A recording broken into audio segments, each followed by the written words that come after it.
Hi viewers, இன்னைக்கு December 19 ஆஹா கல்யாணம் serial என்னாச்சுன்னு சொல்லி பார்க்கலாம்க்கு முன்னாடி சேனல் சப்ஸ்கிரைப் பண்ணாதவங்க மறக்காம சப்ஸ்கிரைப் பண்ணுங்கள்.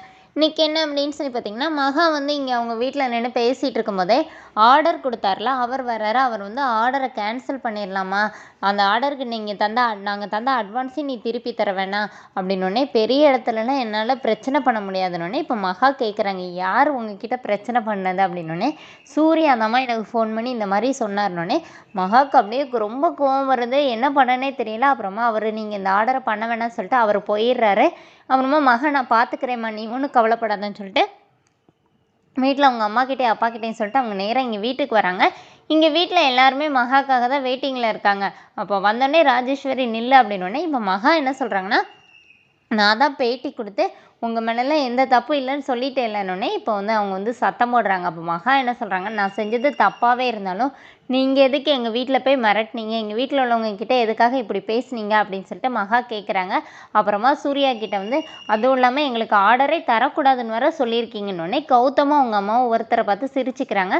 இப்போ ராஜேஸ்வரி என்ன சொல்கிறாங்கன்னா, நீ உன் இஷ்டப்படி இருக்கணும்னா நீ வீட்டில் போயிரு, நீ இங்கே ஒன்றும் இருக்க வேண்டாம், நீ அங்கே போய் இருந்து நீ என்ன வேணால் பண்ணிக்கோ, எங்கள் வீட்டு மானத்தை எதுக்கு நீ வாங்குற அப்படின்னு சொல்லும்போது மகாவுக்கு ரொம்ப ஒரு மாதிரியா இருக்குதா. அதுக்குள்ளே தாத்தா வந்துடுறாரு. தாத்தா நிறுத்துங்க அப்படின்னு சொல்லி, அவன் என்ன தப்பு பண்ணிட்டான்னு இப்போ எல்லாரும் அவளை நிப்பாட்டி வச்சு கேள்வி கேட்குறீங்க, நான் எல்லாத்தையும் பார்த்துட்டு தான் இருக்கிறேன், அவள் பாட்டுக்கு சம்பளத்தை வீட்டுக்கு கொடுத்துட்டு இருந்தா, அதை நீ விட்டுருந்தேன்னா அவன் இந்த வேலைக்கே போயிருக்க மாட்டாள, வந்த பிரச்சனை எல்லாம் உங்களால் தான், அதை சரி பண்ணதுக்காண்டி அவள் பேட்டி கொடுக்குறேன்னு கொடுத்து இந்த மாதிரி வந்துருச்சு, எல்லாத்துக்கும் நீங்கள் தான் காரணம், அதுக்காக அவளை எதுக்கு வீட்டை விட்டு வெளியில் போக சொல்கிறீங்க, அதெல்லாம் முடியாது, அவள் இங்கே தான் இருப்பான்னு சொல்லிட்டு தாத்தா பேசினோன்னே அவளுக்கும் சுயமரியாதை இருக்குல்ல அப்படிங்கிற மாதிரி தாத்தா பேசுகிறாரு. இப்போ மகா தாத்தா காலில் விழுந்து, தாத்தா நீங்கள் ஒருத்தராச்சும் எனக்கு சப்போர்ட்டாக பேசுனீங்களேன்னு சொல்லிட்டு தேங்க்ஸ் எல்லாம் சொல்கிறாங்க தாத்தாக்கு. அப்போ தாத்தா ஒன்றும் இல்லைம்மா நீ போ அப்படின்னோடனே இப்போ சூர்யா மகா கிட்டே பேச வர்றாரு.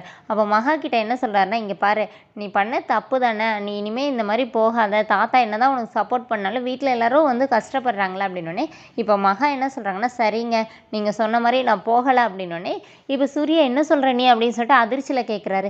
என்னங்க போகிறேன்னு சொன்னாலும் அதிர்ச்சி ஆகுறீங்க, போகலைன்னு சொன்னாலும் அதிர்ச்சி ஆகுறீங்க, என்னங்க அப்படின்னு சொல்லி கேட்டோன்னே இப்போ சூர்யா மனசுக்குள்ளே என்ன நினைக்கிறாருன்னா, இல்லையே இவ இவ்வளோ சீக்கிரமாக பேசுகிறவா இல்லையே, இவ வேறு எதனாச்சும் ஐடியா வச்சுருப்பாளே அப்படிங்கிற மாதிரி மனசுக்குள்ளே யோசிக்கிறாரு.